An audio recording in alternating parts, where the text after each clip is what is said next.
Pukul 18.30 waktu Indonesia Barat, kita lanjut lagi di Trijaya Hot Topic Petang dan kita lanjutkan kebersamaan kita dengan perbincangan terkait bencana tanah longsor yang terjadi di wilayah Garut, Jawa Barat. Dan alhamdulillah saat ini kami sudah tersambung dengan Wakil Bupati Garut, Jawa Barat. Segera kami sapa Helmi Budiman. Assalamualaikum, selamat sore Pak Helmi. Waalaikumsalam warahmatullahi wabarakatuh. Selamat sore. Kumaha damang Pak Helmi? Alhamdulillah. Salam sehat. Dengan Margi dan ada warga Bapak ini, ada Fazri Ujang Rizkia. Assalamualaikum Pak Wabub. Waalaikumsalam warahmatullahi wabarakatuh. Sehat ya Pak? Alhamdulillah. Wargi Garut juga sehat ya Pak? Iya, wargi Garut sehat, alhamdulillah. Kono abdi hoyong ka Garut ya Pak. Mangga terus diantos ke Garut. Pak Helmi, punten mungkin bisa diupdate dulu terkait dengan longsor yang melanda wilayah Garut, mangga? Ya, jadi memang bencana longsor ini adalah bencana yang hampir setiap tahun terjadi. Karena memang Kabupaten Garut itu adalah kabupaten, terutama Garut Selatan, itu tanahnya banyak yang labil. Ya. Banyak yang labil sehingga memang rawan sekali terjadi longsor. Nah, yang bulan kemarin bersama dengan terjadinya banjir juga ada beberapa kecamatan yang longsor. Cisompet, kemudian Cibalong, kemudian juga Singajaya dan beberapa kecamatan. Nah, pada kemarin ya 2 hari yang lalu ini ada longsor di daerah Talegong. Hari ini pun ada longsor lagi di daerah Cisewu. Oke, ada korban Pak? Ya, saya harus menyampaikan alhamdulillah ya, karena tidak ada korban jiwa ya. Ini baik di daerah yang tadi saya sebutkan, kemudian di Talegong juga yang kemarin terjadi yang mengakibatkan 15 rumah ambruk, tertimbun longsor, kemudian sekitar 50 yang terancam gitu ya. Ya alhamdulillah dari sisi korban jiwa tidak ada. Memang dari rumah ini, yang 15 rumah ini tidak bisa diselamatkan karena sudah tertimbun. Ya, oke. Gitu. Tapi penghuninya selamat dan mereka terpaksa harus mengungsi untuk sementara ya, Pak Helmi ya?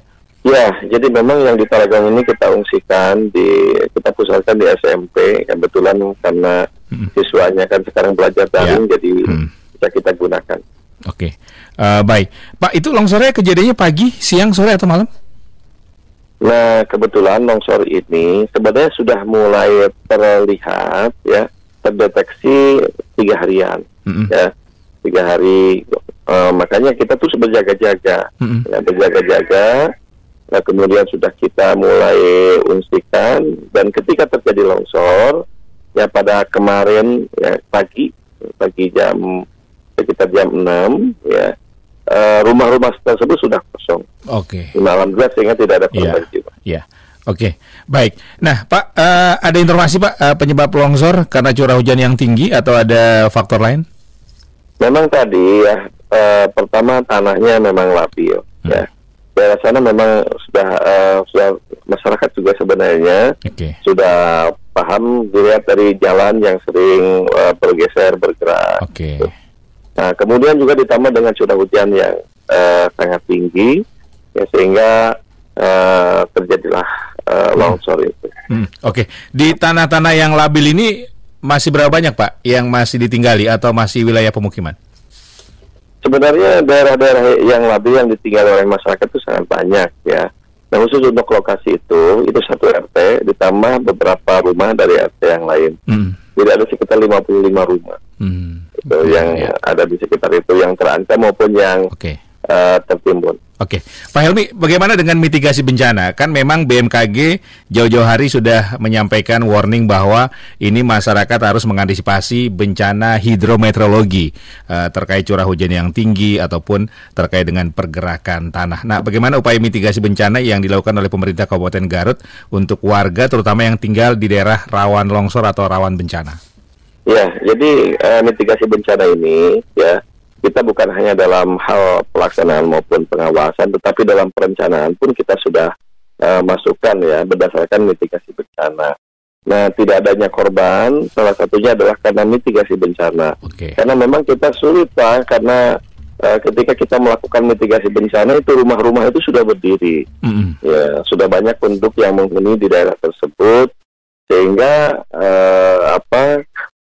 sangat banyak kalau kita misalkan mau relokasi ya sebelum terjadi itu sangat banyak, karena hampir semua tanah-tanah di daerah selatan itu yang di sebagian besar itu habis di daerah selatan. Ya, oke. Tapi belum ada rencana untuk relokasi di sejumlah titik tadi ya, Pak ya? Ya, jadi memang kita hampir setiap tahun kita melakukan relokasi, ya, berdasarkan tadi karena mitigasi bencana itu banyak perkampungan yang yang dibangun tidak pada tempat yang tidak layak huni lah ya, stabil, yang stabil, sehingga setiap tahun kita melakukan relokasi, terutama daerah-daerah memang yang longsor ataupun yang terancam longsor. Ya, jadi setiap tahun kita melakukan relokasi, termasuk yang ini. Tahun kemarin juga kita relokasi di daerah Talegong juga ada satu kampung kita relokasi di daerah Talegong.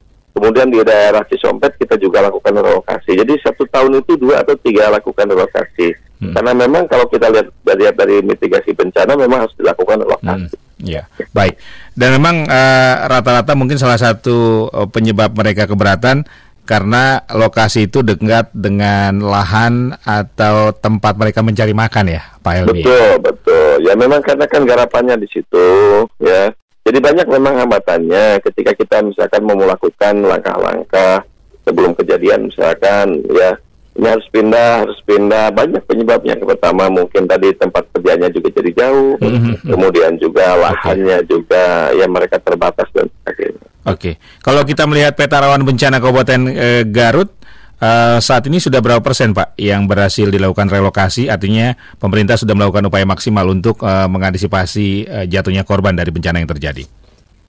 Ya, kalau kita bisa relokasi, kalau setahun saja misalkan 3, ya selama saya menjadi wakil bupati dan Pak Rudi menjadi bupati, ya kalau selama 7 tahun, 7 kali 2 ya sudah 14 relokasi, ya 14 relokasi. Waktu banjir itu relokasi sangat banyak, waktu banjir bandang. Ini sekarang banjir yang kemarin juga kita beberapa relokasi. Jadi sebenarnya karena memang harus begitu, gitu. Oke, Pak, selain kondisi tanah yang labil, punten mungkin ada daerah-daerah atau faktor lain misalnya kerusakan lingkungan, Pak? Ya memang menambah parah ya. Jadi di mana-mana ya alih fungsi lahan. Tapi kalau yang tepat ini, saya lihat ini bukan alih fungsi lahan ya, karena memang sudah begini, sudah keadaannya sudah bawaan alam lah ya. Iya, bawaan alam. Ya, oke, baik.